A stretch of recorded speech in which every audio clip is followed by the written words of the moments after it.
اللعين الرجيم. بسم الله الرحمن الرحيم.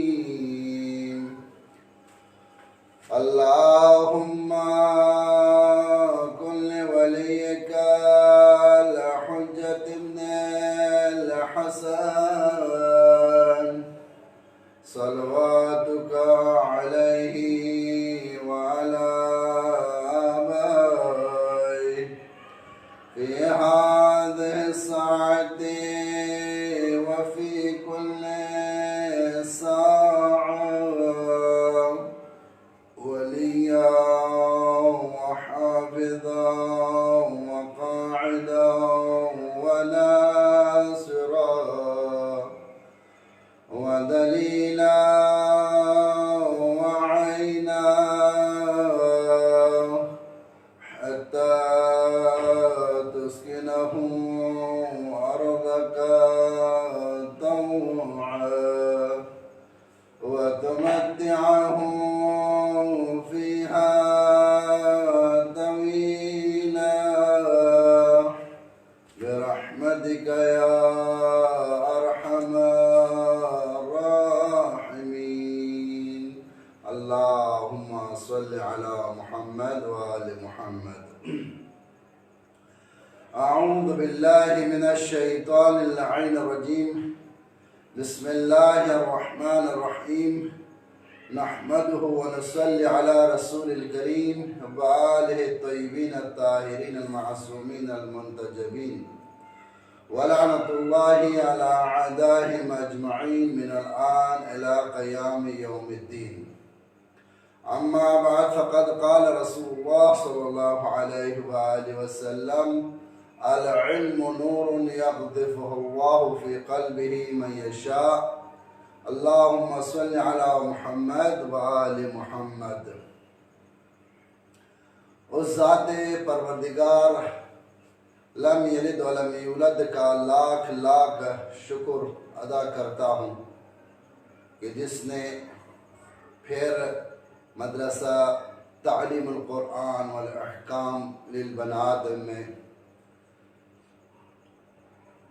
فضیلت العلم کے بارے میں گفتگو کرنے کی اللہ نے مجھے توفیق عطا کی ہے۔ میں دعا کرتا ہوں پروردگار بحق محمد و آل محمد کے صدقے میں جو اس وقت لائف دیکھ رہے ہیں، جو اس وقت لائف سن رہے ہیں، اور وہ مومنین مومنات جنہوں نے ہمارے لیے دعا کے لیے کہا ہوا ہے، اور وہ مومن مومنات جنہوں نے اس مدرسہ کے لیے، مدرسہ تعلیم القرآن اور احکام کے لیے تعاون کی ہے یا کر رہے ہیں، ان سب کے لیے ہم دعا کرتے پروردگار ان سب کی توفیقات میں اضافہ فرما۔ پروردگار بحق محمد و آل محمد ان سب کے مرحومین کے گناہ صغیرہ کبیرہ معاف فرما، ان سب کے مرحومین کو جوار معصومین میں جگہ عنایت فرما۔ پروردگار بحق محمد و آل محمد کے صدقے میں امام زمان عجل اللہ تعالیٰ فرجہ شریف کے ظہور میں تعجیل فرما۔ ہم سب کو امام کے آواز پہ لبیک کہنے کی توفیق عطا فرما۔ آج سلسلہ درس فضیلت العلم قرآن اور احادیث کی روشنی میں آج چوتھی قسط میں نے آپ لوگ کے سامنے رسول اکرم صلی اللہ علیہ وسلم کا وہ معروف فرمان کی تلاوت کرنے کا شرف حاصل کیا۔ رسول خدا ارشاد فرماتے ہیں کہ علم نور ہے، اللہ تعالیٰ جس نور کو اپنے بندوں کے کسی دل میں اتارنا چاہتا ہے وہ اتار دیتا ہے۔ علم کی فضیلت کے بارے میں آج چوتھا درس آپ کے سامنے پیش کر رہا ہوں۔ کل بھی میں نے عرض کیا کہ اس مقدس نور کو اگر لینا ہے اور اس مقدس نور کو سے اگر کسی نے متمسک ہونا ہے، اس کے لیے سب سے پہلی شرط یہ ہے کہ اس کا ظرف پاک ہونا چاہیے۔ اس کا ظرف پاک ہو تب اللہ تعالیٰ اس نور کو اس انسان کے دل میں اتار دیتا ہے۔ اگر ظرف ہی پاک نہیں ہے، قابلیت نہیں ہے، تو وہ کبھی بھی اللہ تعالیٰ اس نور کو اس ظرف میں نہیں اتارے۔ اس حد تک انسان اللہ تعالیٰ کے سامنے گڑ گڑانا چاہیے۔ جیسے کہ میں نے نیمہ شب شعبان کے اعمال میں، مستحبات اعمال میں سے ایک عمل یہ تھا کہ انسان اس رات اتنا گڑ گڑائے، اتنا روئیں اور اپنے تمام گناہ کو ایک ایک کر کے اللہ کے سامنے پیش کر دے۔ ہر کانہو اپنے آپ کو ننگا کرے، اپنا آپ کے تمام گناہ کو اللہ کے سامنے پیش کرے، گڑ گڑائے، روئیں اور استغفار کریں، توبہ کریں۔ گناہ اگر ہم کر رہے ہیں تو اس گناہ سے چھوڑنے کی دعا کریں، اس کو ختم کرنے کی دعا کریں اور توبہ کریں، توبۃ نصوحہ کریں۔ جب ہوگا یہ چیزیں تب ہمارا یہ ظرف کیا ہوگا؟ پاک ہوگا۔ انسان جب ہر دنیا کے ہر آرائش و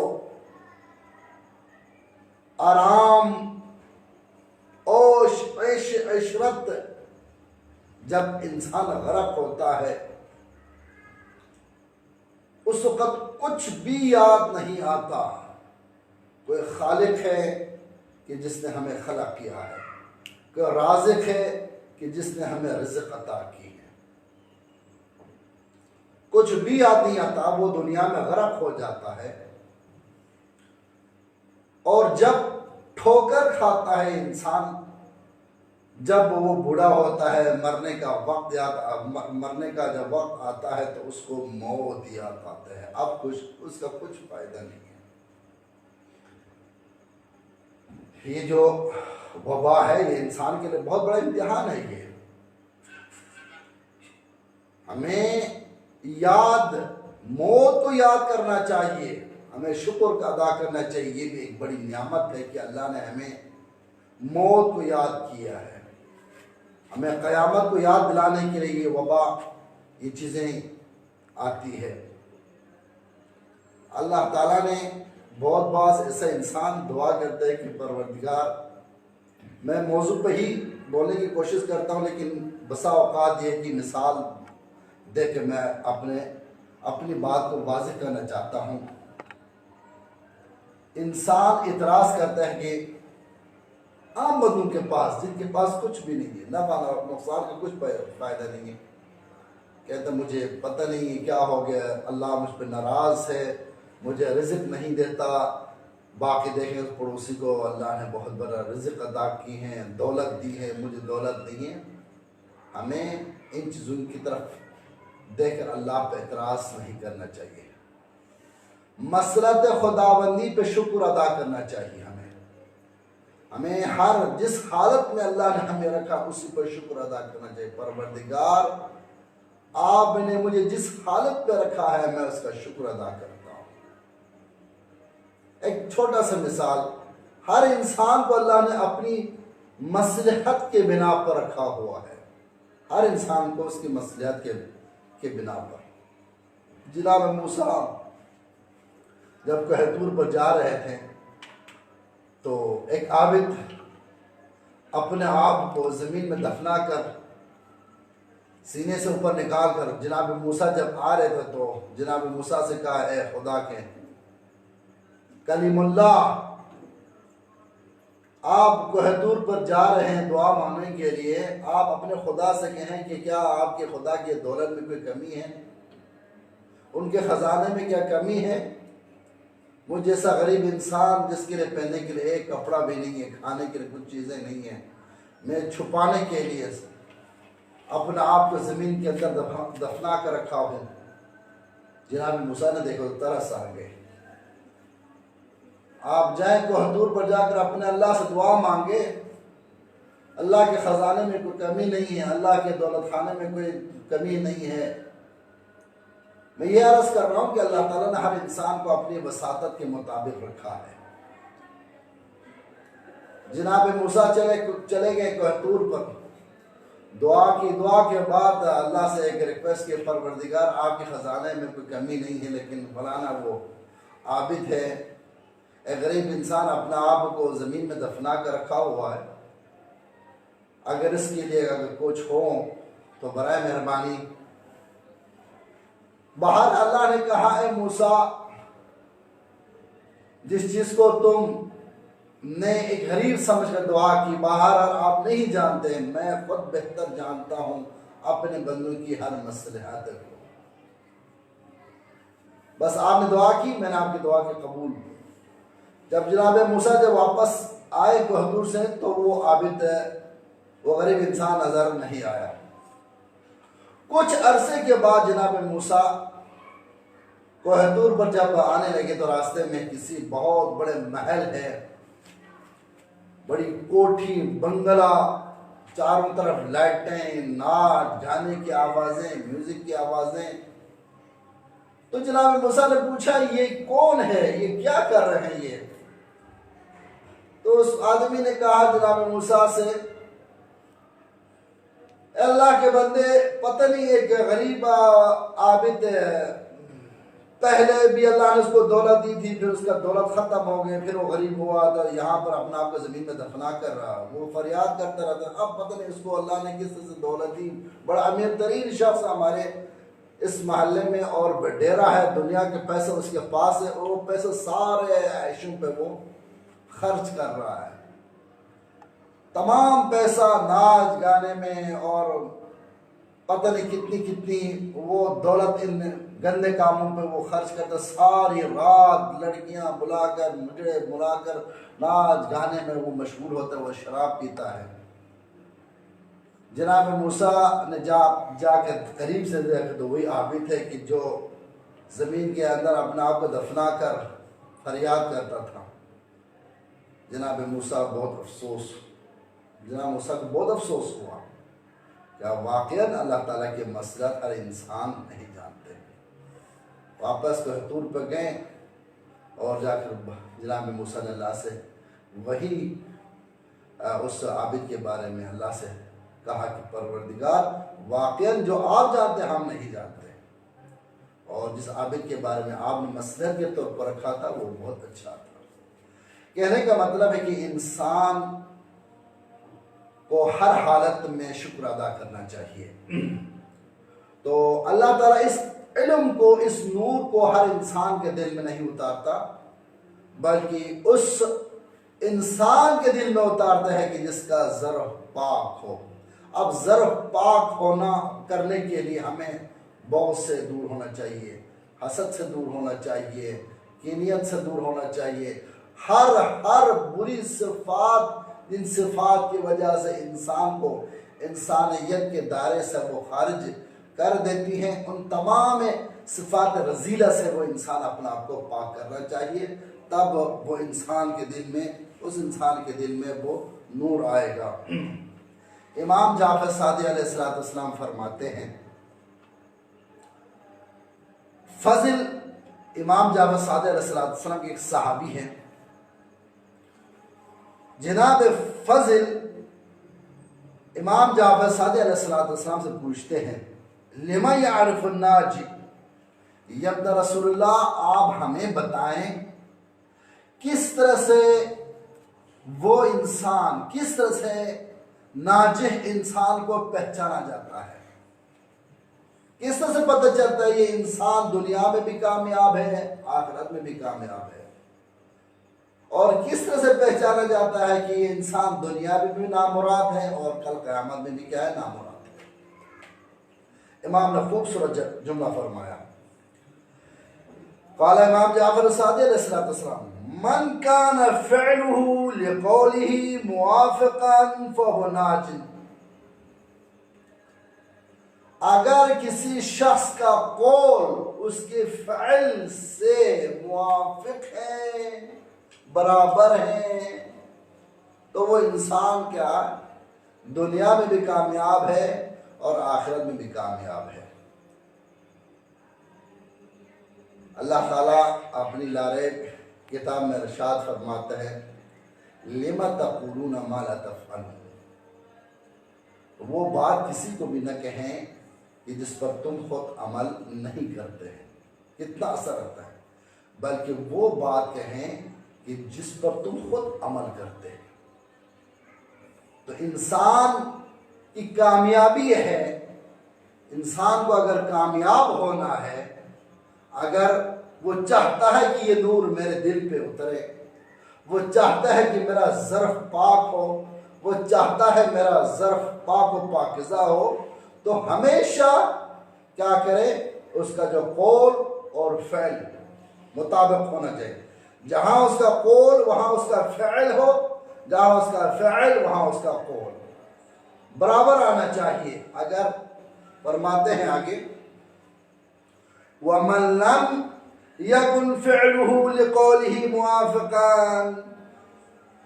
فَإِنَّمَا ذَلِكَ مُسْتَوْدَعٌ، فرماتے اگر اس کا قول اس کے فعل کے ساتھ برابر نہیں ہے، موافق نہیں ہے، تو وہ انسان جتنا بھی بولے کچھ بھی اثر نہیں کرتا۔ اللہ اکبر، جتنا بولے، گھنٹہ گھنٹہ تقریر کریں، گھنٹہ گھنٹہ فضائل اہل بیت پڑھتے رہیں، گھنٹہ گھنٹہ لوگوں کو پاگل بنا دیں، عاشق بنا دیں، کچھ بھی فائدہ نہیں ہے جب تک میری بات، میرا قول میرے فعل کے ساتھ موافق نہ ہو۔ تو سوال کر سکتے پر لوگوں سے، پروردگار اس کے پاس تو علم ہے لیکن عمل نہیں ہے، تو پھر یہ کیا ہوگا نا، کانہو جس طرح بارش اگر زرخیز زمین پر اگر پڑے تو سبزی وہاں سے اگتی ہے، ہر چیز زمین سے اگتی ہے، اور یہی بارش اگر پتھر پہ اگر گرے تو چھر چھر کی آواز آئے گی لیکن پتھر پہ کوئی اثر نہیں ہوگا۔ کہنا اس شخص کا مثال اس پتھر کی طرح ہے کہ جس پتھر پر بارش پڑتی ہے۔ اسی طرح ایک انسان ہے جس کے پاس علم ہے لیکن اس کے پاس عمل نہیں ہے، تو وہ بیان تو کر سکتا ہے، گھنٹہ تقریر تو کر سکتا ہے، بولنے کی صلاحیت اس کے پاس ہے، لیکن آگے کوئی قبول نہیں کرے گا، کسی پر اثر نہیں ہوگا۔ کانہو اس کا علم اس کے پاس ایک امانت ہے، ایک امانت ہے۔ تو میرے تمام ناظرین، میرے پیارے دوستو، اگر اس علم کو لینا ہے تو سب سے پہلے اس ظرف کو پاک کرنا چاہیے، ہمارے قول اور ہمارے فعل میں متضاد نہیں ہونا چاہیے۔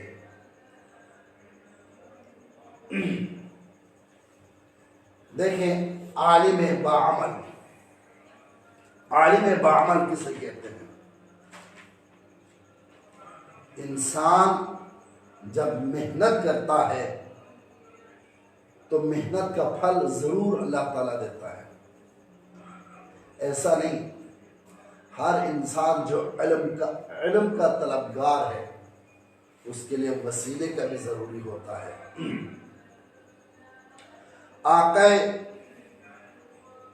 میر سعید بہبہانی عصر حاضر کے علماء میں سے تھے.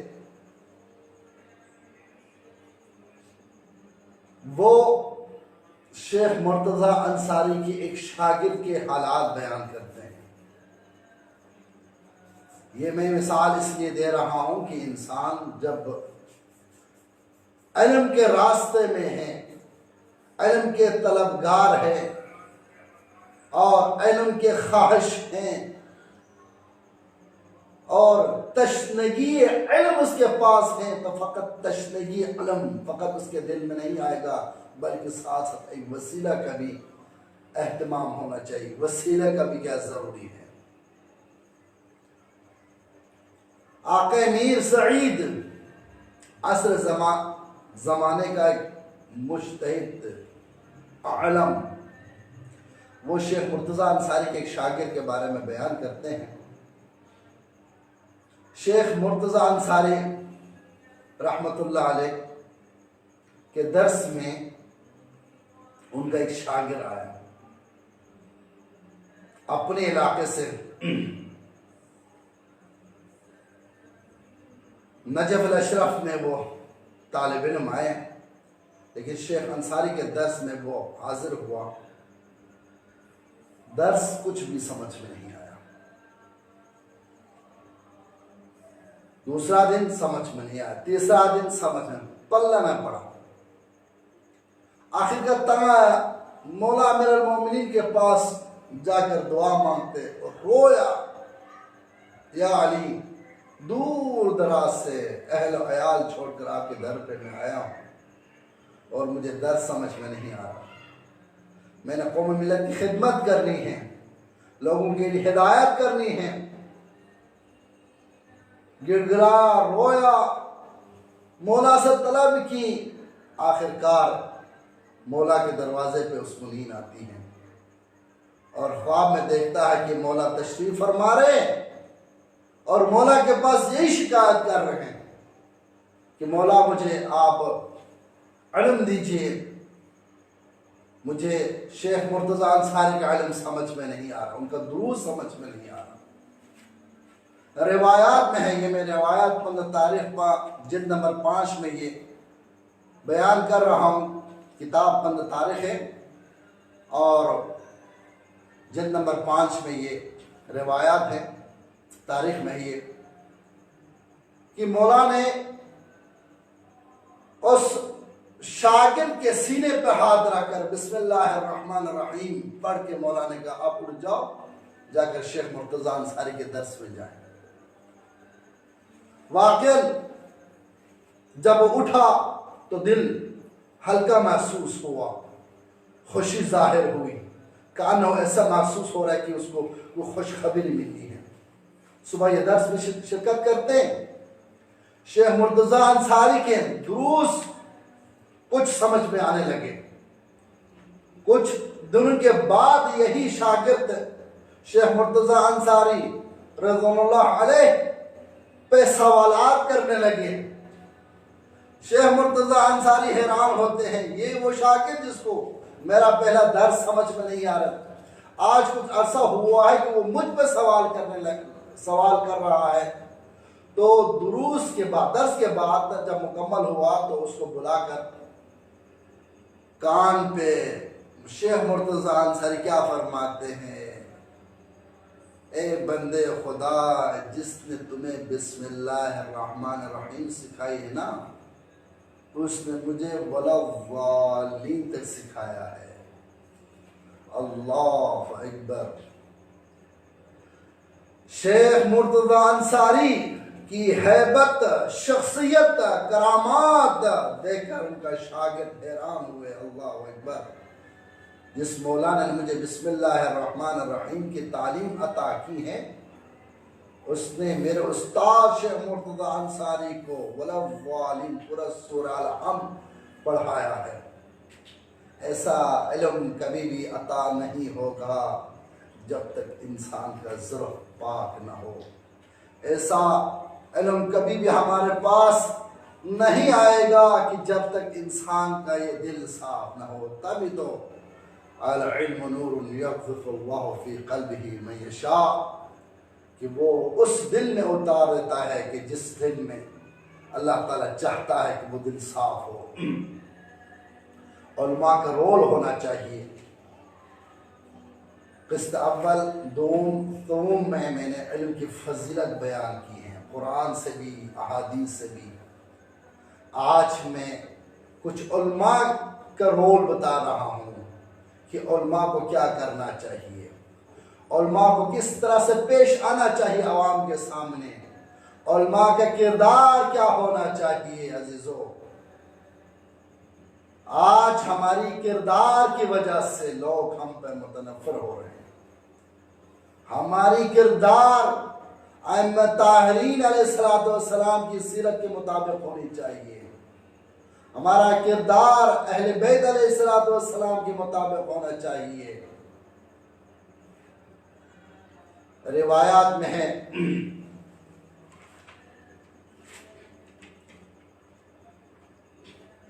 شیخ ابراہیم ابن حسن ابن خاتون عاملی صاحب، یہ قصص الانبیاء میں ہے، ایک مشہور شیعہ عالم دین گزرے ہیں، آپ کا تعلق آل خاتون سے ہے۔ آل خاتون ایک مشہور خانوادہ ہیں جو جبل عامل لبنان میں رہائش پذیر تھا۔ شیخ ابراہیم ابن حسن ابن خاتون، دیکھنا یہ ہے کہ ہم نے اپنا کردار، علماء اپنے کردار کو کس طرح سے اہل بیت علیہ السلام کی سیرت کے ساتھ منسلک کرنا ہے۔ دیکھیں، جب یہ لباس میں ہو، تاج رسول اللہ سر پہ ہوں، تو ہمیں ہر وہ چیز کا احتیاط کرنا چاہیے جو شریعت نے ہمیں منع کی ہے۔ دیکھیں، کچھ چیزیں ایسی ہیں کہ جس کے کھانے پینے میں کوئی حرام نہیں ہے، لیکن عرف اس چیز کا تقاضا نہیں کرتا ہے۔ مثال کے طور پر عام میں یہ چوتھا درس علماء پہ بول رہا ہوں کہ علماء کا رول کیا ہونا چاہیے، اس کا کردار کیا ہونا چاہیے، کس طرح سے وہ گفتگو کرنا چاہیے اور کس طرح سے لوگوں کے ساتھ بیٹھنا چاہیے۔ ہمیں بھی اپنے اندر دیکھنا چاہیے۔ عام بندے بازار میں اگر چائے پی لیں، سگریٹ پی کے مذاق کرتے جائیں تو ان کے لیے کوئی مسئلہ نہیں ہے، لیکن ایک عالم دین اگر وہ اس لباس میں ہو تو اس کے لیے یہ چیز زید نہیں دیتا ہے، عرف اجازت نہیں دیتا، عرف اس چیز کو حرام سمجھتا ہے۔ جو چیز عرف میں اور عوام کے لیے ہر چیز، بہت سی چیزیں ہیں جائز ہیں، لیکن علماء کے لیے وہ چیز اجازت نہیں دیتی ہے۔ سب سے پہلے اذا رأيتم العلماء على ابواب الحكماء فبئس العلماء وبئس الحكماء وإذا رأيتم الحكماء على باب العلماء فنعم العلماء ونعم الحكماء۔ روایت میں ہے کہ اگر علماء حکومت کے دروازے پر اگر دیکھیں تو حیف ہے، یہ عیب ہے، یہ علماء کے لیے بھی اور حکمرانوں کے لیے بھی عیب ہے۔ اگر کوئی حکمران علماء کے دروازے پر دیکھیں تو یہ بہت اچھا ہے، علماء کے لیے بھی بہت بہترین ہے، اور کیا ہے، حکمران کے لیے بھی بہت بہترین ہے۔ میرے ناظرین، میرے علماء کرام، آپ دیکھیں ہمارے بزرگان کو، ہمارے مجتہدین کو دیکھیں، ہمارے پرانے جتنے آج سے 60-70 سال جتنے بھی علماء کرام گزر گئے دنیا سے، کیا کسی حکمران کے دروازے پہ گئے؟ کیا وہ حکمران کے دستک دینے کے لیے کبھی گئے کسی تاریخ میں؟ روایت میں اگر کوئی علماء حکمران کے دروازے پر اگر دیکھیں تو یہ عیب ہے، حیف ہے ان علماء کے لیے، ان حکمرانوں کے لیے۔ شیخ ابراہیم ابن حسن معروف ترین مشہور عالم دین تھے لبنان میں۔ لبنان جبل العامل، لبنان کے علاقے، وہاں پر یہ رہائش پذیر تھے۔ اس وقت کی بات ہے جب بادشاہ سیر کے لیے باہر نکلے تو یہ جبل عامل بہت خوبصورت علاقہ ہے، سرسب و شاداب اور پانی، ٹھنڈا پانی، بڑا خوبصورت ہے۔ وہاں پہنچ کر بادشاہ نے عالموں کا ایک محفل سجایا اور اس میں ظاہر بات ہے بڑے بڑے پیسے دینا تھا، کھانا کھلانا تھا بادشاہ نے۔ تو شیخ ابراہیم نہیں گئے اس پروگرام میں، تو بادشاہ نے پیغام بھیجا شیخ ابراہیم حسن کو کہ آپ نے اس پروگرام کو اٹینڈ کیوں نہیں کیا؟ تو اس وقت شیخ ابراہیم نے معصوم کا وہ قول اس بادشاہ کے لیے لکھ کر بھیجا، اذا رأيتم العلماء على ابواب الحكماء فبئس العلماء وبئس الحكماء، واذا رأيتم الحكماء على ابواب العلماء فنعم العلماء ونعم الحكماء۔ جب شیخ ابراہیم نے یہ خط کے جواب میں پیغام دے دیا تو وہ بادشاہ نے دیکھ کر پڑھا اور پڑھ کر اتنا پسند کیا شیخ ابراہیم کو، کہا ماشاءاللہ کتنا پاک کردار انسان ہے اور کتنی باعظمت انسان ہے اور کتنی شخصیت کا مالک ہے یہ شیخ ابراہیم۔ پیغام بھیجا، جا ان سے کہو کہ میری بیٹی کے ساتھ شادی کر لے، اور انہیں اس بادشاہ کی بیٹی کے ساتھ شادی کی۔ اس بحث پہ وہ دیکھنا چاہتا تھا کہ یہ عالم دین حقیقی معنوں میں عالم دین ہے یا نہیں۔ اللہ نے امتحان لیا تھا شیخ ابراہیم سے، اس امتحان سے وہ پاس ہوا ہے۔ تو لہٰذا علماء کو اس چیز کا سوچنا چاہیے، ہر حکمرانوں کے در پہ، ہر حکمرانوں کے دروازے پہ نہیں جانا چاہیے۔ بھلے سیاست پہ اگر چلانا ہو تو سیاست دیکھ کر چلائیں، اور آج کے سیاست تو بہت مشکل ہے علماء کے لیے۔ وہ سب سے بہتر یہ ہے کہ اس دین کی حفاظت کریں، اپنے مذہب کی حفاظت کریں اور آل محمد و آل محمد کی سیرت کو لوگوں تک پہنچا دیں۔ یہی ہمارے لیے بہتر ہے، یہی ہمارے لیے کامیابی ہے۔ ایک بادشاہ ہے شاہ عباس، شاہ عباس ایک بادشاہ ہے۔ یہ جب سیر پہ جب نکلا تو ساتھ انہوں نے دو شخصیت کو مثال لے کے نکلے، دو شخصیت، میر دامادی اور شیخ بہا کو۔ میر دامادی شیخ بہا کو بھی جب بادشاہ سیر کے نکلتے ہیں تو ظاہر بات اس کے ساتھ اس کے وزراء بھی ساتھ ہوتے ہیں گھوڑے پہ۔ تو میر دامادی یعنی مضبوط طاقتور تھا، اور شیخ بہا وہ کمزور لاغر تھے۔ جب سیر پر نکلے تو شیخ بہا جو ہے وہ پیچھے رہ گئے۔ دو علماء، دو مجتہدین شخصیت کو ساتھ لے کے نکلے۔ لوگ بھی دیکھیں، لوگ بھی دیکھتے ہیں کہ آیا ان دو عالموں کے درمیان ان کے آپس میں کیا اتفاق ہے، اتحاد ہے یا نہیں ہے، اس چیز کو بھی دیکھتے ہیں۔ میں اس واقعے کو بیان کرنے سے پہلے اور ایک واقعہ میرے ذہن میں آیا ہے، وہ چیک کرتے ہیں لوگ کیا ان کے درمیان میں اتفاق ہے یا نہیں ہے۔ ہمیں احتیاط کرنا چاہیے۔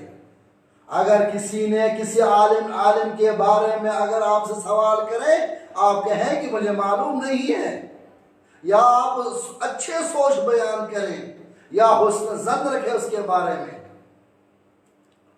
دو عالموں کو دعوت دی، دعوت دینے کے بعد ایک عالم دین تھا، وہ وضو کرنے کے لیے جب گئے تو جو بیٹھنے والے عالم دین نے ان سے پوچھا کہ جناب آپ اس عالم دین کے بارے میں کیا کریں، آپ کا نظریہ کیا ہے؟ تو نہیں یہ کچھ نہیں پڑھا ہوا ہے، یہ نجف میں ویسے رہا ہے، نجف میں یہ پڑھتے نہیں تھے، ٹھیک ہے، قوم میں یہ نہیں پڑھتے تھے، آج ویسے یہ لباس پہنا ہوا ہے، یہ حیوان ہے حیوان، ٹھیک ہے۔ تو وہ وضو کر کے جب آیا تو یہ وضو کے لیے چلے گئے، تو اس سے پوچھا کہ آپ بتائیں کہ اس عالم دین کے بارے میں آپ کا کیا نظریہ ہے؟ تو اس نے کہا یہ کیا ہے، ساری زندگی نا کوئی ایک کتاب نہیں اٹھائی ہے، زائرین کے پیچھے بھاگتے رکھتے ہیں اور زائرین کے لیے اہتمام کرنا اور کچھ بھی نہیں اس کے پاس، یہ حیوان ہے۔ اچھا جب واپس آئے نا، دسترخوان بچھانے کے بعد وہ مہمان جو تھا نوازی صاحب گھر والے جس نے دونوں عالم کو بلایا تھا، انہوں نے کیا کیا، بڑے سے دو پلیٹ میں گھاس رکھ کر ان دونوں کے سامنے پیش کیا۔ وہ دونوں عالم دین حیران ہوئے، انہوں نے بہت چیخیں ماری ہیں، کہا کہ آپ نے ہماری بےعزتی کی، ہماری بےعزتی کرنے کے لیے بلایا یہاں پر۔ اس آدمی نے کہا جناب علی ہے ہی دونوں حیوان، جب اس کے سامنے آپ کے رائے پوچھا تم گئے آپ حیوان ہیں، جب اس کو پوچھا کہ آپ کے بارے میں نظریہ کیا رکھتا انہوں نے، حیوان تو گھاس ہی کھاتا ہے، حیوان کیا ہے گوشت اور اس کو نہیں کھلایا جاتا ہے۔ تو اس طرح سے آج کل سوشل میڈیا پہ خدا را میں علماء کے جوتوں کے برابر، جوتوں کے نیچے جو مٹی ہے اس کے برابر اپنے آپ کو عالم نہیں سمجھتا ہوں، لیکن ایک طالب علم ہونے کے ناطے پہ میں اپنے فیلڈ کے تمام علماء کرام سے میں یہ دست ریکویسٹ اپیل کرتا ہوں کہ سوشل میڈیا ایسا وقت ہے کہ جس میں ایک لفظ آپ بڑی ذمہ داری سے آپ کو کہنا پڑتا ہے، پوری دنیا اس وقت آپ کو سن رہی ہے اور آپ کا ایک لفظ اس وقت نوٹ ہو رہا ہے، آپ کا ایک جملہ اس وقت نوٹ ہو رہا ہے۔ خدا را سوشل میڈیا پہ، الیکٹرانک میڈیا پہ جب گفتگو کرے تو اس طرح سے گفتگو کرے کہ آپ کا قول آپ کے فعل کے ساتھ مطابق ہونا چاہیے، آپ کا علم آپ کے عمل کے ساتھ مطابق ہونا چاہیے، اور وہ ایسا گفتگو کرے کہ جس سے لوگوں کے دلوں پر اثر ہو، اور ایسی آپ بات کریں جس سے لوگ متاثر ہوں، اور ایسی گفتگو نہ کریں کہ جس پہ ہم خود عمل نہ کریں۔ خیر، وہ بادشاہ شاہ عباس شیخ بہا کے پاس آ کر عرض کرتے ہیں، شیخنا آپ بزرگ ہیں اور آپ کی شخصیت ہے اور آپ ایک عالم دین ہیں، آپ دین کے عالم ہیں، اور یہ دیکھیں آپ کے جو شیخ صاحب ہے نا میر دامادی گھوڑے کو دوڑا کے لے کے جا رہے ہیں، اور آپ ایک علماء کی حیثیت سے آرام سے چل رہے ہیں۔ اللہ اکبر، کیا خوبصورت جملہ کہا ہے۔ شاہ عباس چاہتا تھا کہ شیخ بہا کے پاس میر داماد کی شکایت سنے اور اس کے خلاف بولے، وہ چاہتا تھا، لیکن شیخ بہا نے خوبصورت جملہ کہا کہ میں دیکھ رہا ہوں، لیکن یہ اس کا قصور تو نہیں ہے، شیخ بہا کے قصور نہیں ہے، قصور ہے اس گھوڑے کا کہ گھوڑے نے پہچان لیا کہ شیخ بہا کے پاس اتنی علم ہے، اتنی عظمت ہے، اتنا مقام و مرتبت اس گھوڑے نے دیکھا تو فخر سے وہ بھاگ رہا ہے۔ یہ شیخ بہا کی قصور نہیں ہے، گھوڑے کی قصور ہے۔ گھوڑے نے شیخ بہا کی عظمت کو دیکھ کر فخر کر کے وہ دوڑ رہا ہے۔ شاہ عباس چلیں چپ چاپ سے، آگے جب پہنچے کچھ گھنٹے چلنے کے بعد میر داماد کے پاس آ کر کہتا ہے، شیخ نا وہ دیکھیں شیخ بہا ہے نا، وہ نہیں چاہتے ہمارے ساتھ، بہت متکبرانہ انداز سے آہستہ آہستہ سے چل رہے ہیں، اور شاید وہ ہمارے ساتھ چلنا پسند نہ کریں۔ یہاں پر اب شیخ بہا کے پاس آ کر وہ بادشاہ اس کی شکایت سننا چاہتا تھا، لیکن علماء کا رول یہ تھا کہ شیخ میر دامادی نے کہا کہ یہ شیخ بہا کے قصور نہیں ہے، ان کا قصور نہیں ہے، ان کے گھوڑے کا قصور ہے، اس لیے کہ شیخ بہا اتنی عظمت، اتنے اس کے پاس علم ہے، وہ علم اتنا بوجھ بنا ہے اس گھوڑے کے لیے کہ بڑے مشکل سے وہ چل رہا ہے۔ یہ گھوڑے کا قصور ہے، ان کا قصور نہیں ہے۔ آگے چلنے کے بعد شاہ عباس گھوڑے سے اترتے ہیں اور زمین پہ پیشانی رکھ کر دعا کہ پروردگار میں شکر ادا کرتا ہوں شیعہ قوم کے لیے کی اللہ نے ان کے قوم کے لیے ایسی شخصیات عطا کی، ایسے لیڈر عطا کی ہیں، ایسے علماء عطا کی ہیں۔ تو سب سے پہلے ہمیں اپنا رول ٹھیک کرنا چاہیے، ہمیں اپنا کردار ٹھیک کرنا چاہیے۔ آپ اگر کسی مخالف کو سمجھانا ہو تو زبان سے نہیں، ہم اپنے مخالف کو سمجھانا ہو، اس پہ اگر حاوی ہونا ہو تو زبان سے نہیں بلکہ کردار سے حاوی ہونا ہے۔ اگر کسی دشمن پر اگر حملہ کرنا ہو تو میں نے پہلے درس میں کہا کہ آج بندوق سے نہیں، تیر و تلوار سے نہیں، آپ علم سے اس پر حملہ کریں، آپ علم کے ذریعے سے اس پر حملہ کریں، آپ اپنے علم کو بڑھائیں، آپ اپنی کردار کو بڑھائیں۔ اس لیے آپ کا رول معاشرے میں بہت عظیم ہے، آپ کا کردار بہت عظیم ہے، آپ کی شخصیت معاشرے میں بہت عظیم ہے۔ دعا کرتے ہیں پروردگار سے بحق محمد وآل محمد، بار الہ ہمیں آل محمد کے علوم کو نشر و اشاعت کرنے کی ہمیں توفیق عطا فرما۔ بار الہ بحق محمد وآل محمد جو اس وقت دیکھ رہے ہیں لائف اور سن رہے ہیں، پروردگار ان سب کی توفیقات میں اضافہ فرما۔ پروردگار بحق محمد وآل محمد جو مومن مومنات مدرسہ تعلیم القرآن والاحکام کے لیے امداد کر رہے ہیں، تعاون کر رہے ہیں، ان کی توفیقات میں اضافہ فرما۔ پروردگار بحق محمد وآل محمد ان کے مرحومین کے گناہ صغیرہ کبیرہ معاف فرما۔ پروردگار بحق محمد وآل محمد ہمارا آخر دعوان حضرت مہدی عجل اللہ تعالیٰ فرجہ شریف کی ظہور میں تعجیل فرما، ہمیں ان کی آواز پہ لبیک کہنے کی توفیق عطا فرما۔ اللہم صلی علی محمد وآل محمد۔